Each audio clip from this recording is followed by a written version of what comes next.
12ನೇ ಶತಮಾನದಲ್ಲಿ ಶರಣರು ಮಾನವನ ಘನತೆಯನ್ನು, ಅಭಿವ್ಯಕ್ತ ಸ್ವಾತಂತ್ರ್ಯವನ್ನು ಎತ್ತಿ ಹಿಡಿದರು. ಜಾತಿ ಭೇದವನ್ನು ಕಿತ್ತೊಗೆದರು.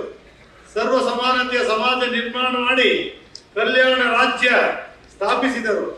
ದೇಹವನ್ನೇ ದೇಗುಲ ಮಾಡಿ, ಘಟಕಗಳನ್ನು ಮಠಗಳನ್ನಾಗಿ ಮಾಡಿ, ಅವರನ್ನೇ ಗುರುವನ್ನಾಗಿ ಮಾಡಿ, ಸಮಾಜವನ್ನೇ ಜಂಗಮವನ್ನಾಗಿ ಮಾಡಿದರು. ಎಲ್ಲರನ್ನೂ ಏಕದೇವೋದಾಸನೆಗೆ ಒಳಪಡಿಸಿ ಅಂಗೈ ಮೇಲೆ ಇಷ್ಟಲಿಂಗ ವಿರಸಿ ಜೀವಾತ್ಮನು ಪರಮಾತ್ಮನು ಕೂಡುವ ಸಂಗಮ ಸ್ಥಳವನ್ನಾಗಿ ಮಾಡಿದರು. ಗುಡಿ ಮಡಿ ಮಠ ಸಂಸ್ಕೃತಿಯಿಂದ ಜನರನ್ನು ದೂರ ಮಾಡಿ ಶಿವಯೋಗದ ಮೂಲಕ ನಿತ್ಯ ಶಿವನನ್ನು ಅನುಭವಿಸುವಂತೆ ಮಾಡಿದರು.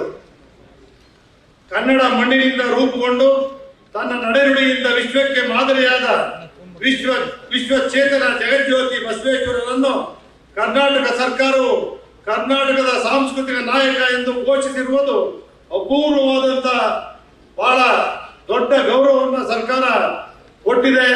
ಅದು ನಿರಂತರವಾಗಿ ಬಸವಣ್ಣನವರ ಹೆಸರಿನಲ್ಲಿ ಆ ಒಂದು ಗೌರವ ಶಾಶ್ವತವಾಗಿ ಉಳಿತಕ್ಕಂಥ ಕೆಲಸವನ್ನ ಮಾಡಿದ್ದಾರೆ ಅಂತಕ್ಕಂಥದ್ದನ್ನು ಅತ್ಯಂತ ಸಂತೋಷದಿಂದ ನಾನು ಹೇಳಲಿಕ್ಕೆ ಬಯಸ್ತೇನೆ. ಇವತ್ತು ಅಪೂರ್ವವಾದ ಗೌರವ, ಅರಿವನ್ನು, ಗುರು ನುಡಿಯನ್ನು, ಜ್ಯೋತಿರ್ಲಿಂಗ ಹಾಗೂ ದಯೆಯನ್ನು ಧರ್ಮದ ಮೂಲವನ್ನಾಗಿ ಕಂಡ ಬಸವಣ್ಣನವರ ಪ್ರತಿಪಾದನೆಯಲ್ಲಿ ವರ್ತಮಾನದ ಅಹಿತಕರ ವಿದ್ಯಮಾನಗಳನ್ನು ಕೊನೆಗೊಳಿಸಲು ಪ್ರೇರಣೆಗಳಿವೆ. ನಡೆ ಮತ್ತು ನುಡಿಯ ಮೌಲ್ಯವನ್ನು ಎತ್ತಿ ಹಿಡಿದ ಬಸವಣ್ಣನವರ ಸಂಸ್ಕೃತಿ ನಮ್ಮಗಳ ನಿತ್ಯ ಅನುಷ್ಠಾನದ ತತ್ವವಾಗಬೇಕು.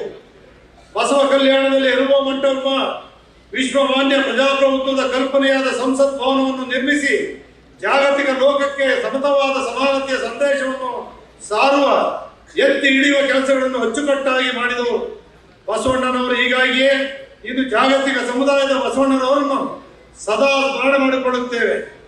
ಬಸವಾದಿ ಶರಣರ ವಚನ ಸಾಹಿತ್ಯವು ವಿಶ್ವ ಶ್ರೇಷ್ಠ ಸಾಹಿತ್ಯವಾಗಿದೆ. ವಚನ ಸಾಹಿತ್ಯವು ಸರ್ವರಿಗೂ ಸಮಬಾಳು ಸಮಪಾಲು ತತ್ವ ನೀಡುತ್ತದೆ. ಸರ್ವರ ಬಾಳು ಬೆಳಗಿಸುವುದು ಸಮಾನತೆಯ ಸಮಾಜ ನಿರ್ಮಾಣವೇ ವಚನ ಸಾಹಿತ್ಯದ ಪ್ರಮುಖ ಉದ್ದೇಶ ತತ್ವವಾಗಿದೆ.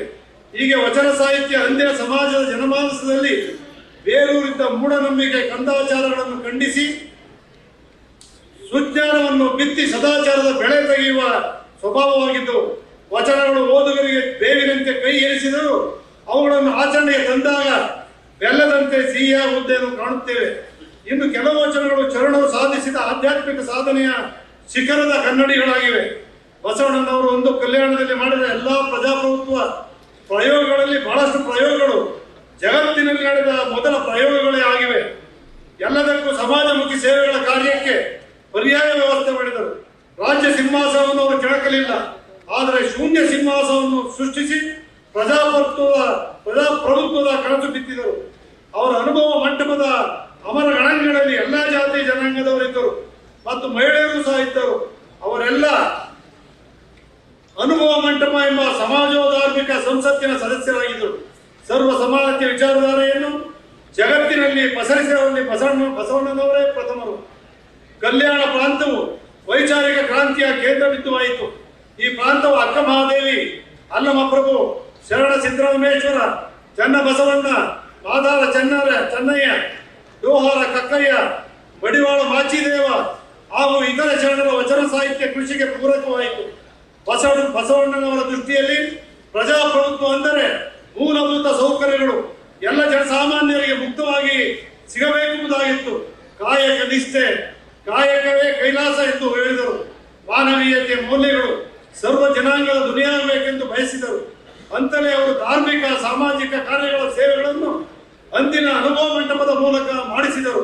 ಸಕಲ ಜೀವಾತ್ಮರಿಗೂ ಲೇಸನ್ನೇ ಬಯಸಿ ಮಾನವೀಯ ಮೌಲ್ಯಗಳನ್ನು ಪರಿಕಾರದ ಬಸವಣ್ಣನವರು ಮೆರೆದಿರುತ್ತಾರೆ.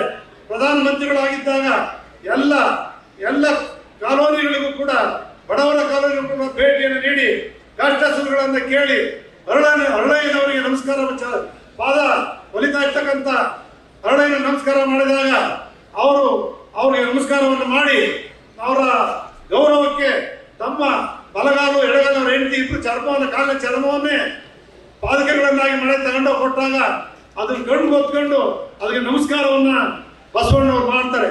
ಆ ರೀತಿ ಬಸವಣ್ಣನವರ ಕುರಿತು ರಾಷ್ಟ್ರಕವಿ ಕುವೆಂಪುರವರು ಕಾರ್ತಿಕದ ಕತ್ತಲಲ್ಲಿ ಆಕಾಶ ದೀಪವಾಗಿ ನೀ ಬಂದೆ, ಬಟ್ಟೆಗೆಟ್ಟವರಿಗೊಂದು ದಿಕ್ಕಾಗಿ 8 ಶತಮಾನಗಳ ಹಿಂದೆ ಅಗ್ನಿಕಡ್ಡವಾನಂತು ಓ ಆತ್ಮಾತ್ಮ ಕ್ರಾಂತಿ ವೀರ ದೇವ ದಯೆಯೊಂದು ಏ ಜೀವ ಧೀರಾವತಾರ ಶ್ರೀ ಗುರು ಬಸವೇಶ್ವರ ಶ್ರೀ ಬಸವೇಶ್ವರ ಶ್ರೀ ಬಸವೇಶ್ವರ ಎಂದು ಕುವೆಂಪುರವರು ಹೇಳಿರುತ್ತಾರೆ.